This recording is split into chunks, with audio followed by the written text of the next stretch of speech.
This short video is going to be about how to create a manual test in Point. Now, a manual test is going to differ from an express test in that you're going to be allowed to either choose items individually, go in, choose a passage, pick the items that go with that passage, or as a teacher, you can even upload your own items into the test bank to use. So just like before, you're going to come to Assessment Admin and hit Create.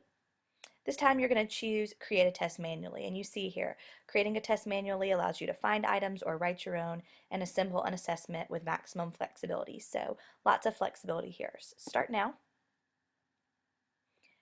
Just like always, we're going to name our test, choose a standards document. I always choose English because that's my background.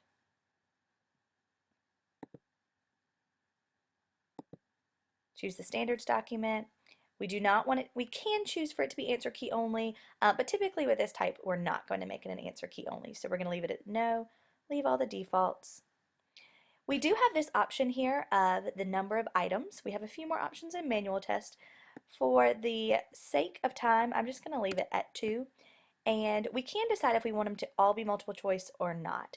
I'm going to not check this right now just so that you can see what some of the other options were. But if you were going to check this, then all of the questions would, of course, automatically be multiple choice. So we're going to come to generate the test. From here, you can see if I didn't choose all multiple choice, I've got the option to say, hey, I want the first question to be true, false. I want it to be gridded. We've got a lot of different options here. Open response, drag and drop, inline response, matching, many, many different types. I'm just going to stick with a multiple choice. So now this is set for me to actually add my own content.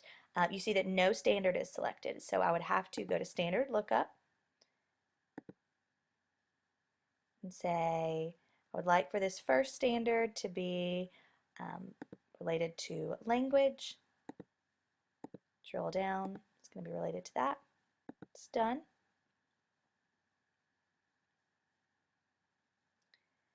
So you see the standard is here. Now I'm going to come down and I can add the content for the question. So perhaps I say, is this sentence in parallel structure? And then I include the sentence. And then I might include the sentence, I like to read, writing, and basketball.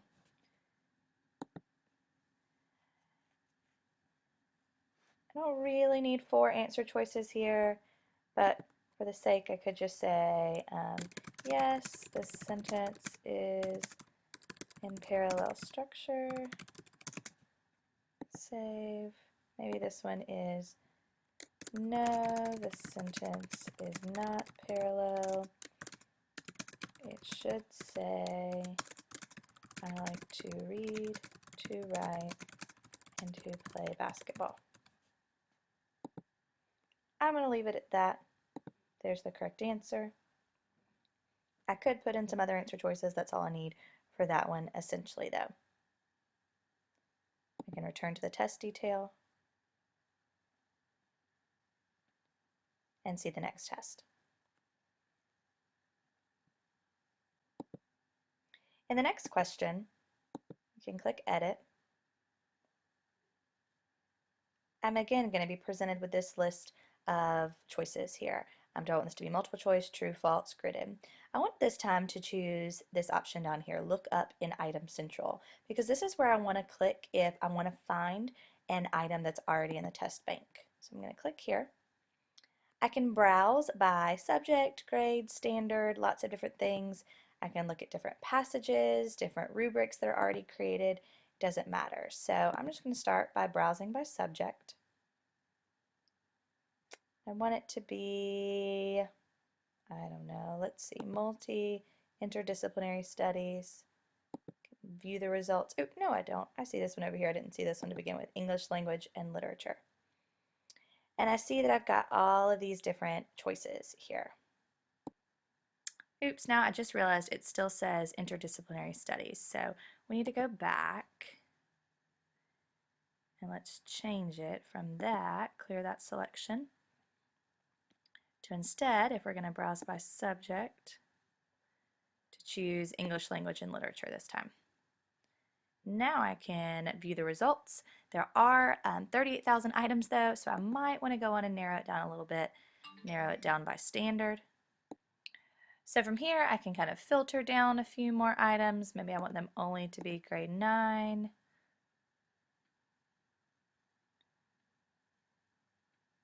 I can go even further by standard, getting it down to something a little bit more manageable now. Let's say I want to use the CCGPS standards document, and I want to use those language standards again. Let's use a parallel structure one. Let's see what they come up with for parallel structure. So there's only 34 items here to choose from. Now, I can look even further, but I'm just going to go on and view these results since 34 seems a little bit more manageable than 38,000. So here, I've got 34 questions to pick from. Each one of these assesses parallel structure. So let's just read the first one. My best friend likes to listen to music and playing several sports. What's the correct way to rewrite the underlined part of this sentence using parallel structure? They've identified B as the correct answer. I like that question. So I'm going to choose it here.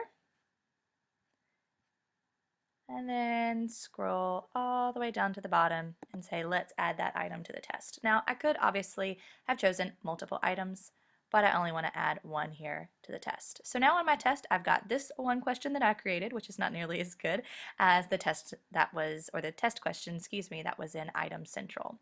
So this is one way that you can create a manual test. You can go in, insert your own questions, or you can find some of them from Item Central. Very similar to create an express test, just going to be a little bit more flexible in terms of what you're allowed to do with it, but in turn it is going to take a little bit more time to create a test in this way.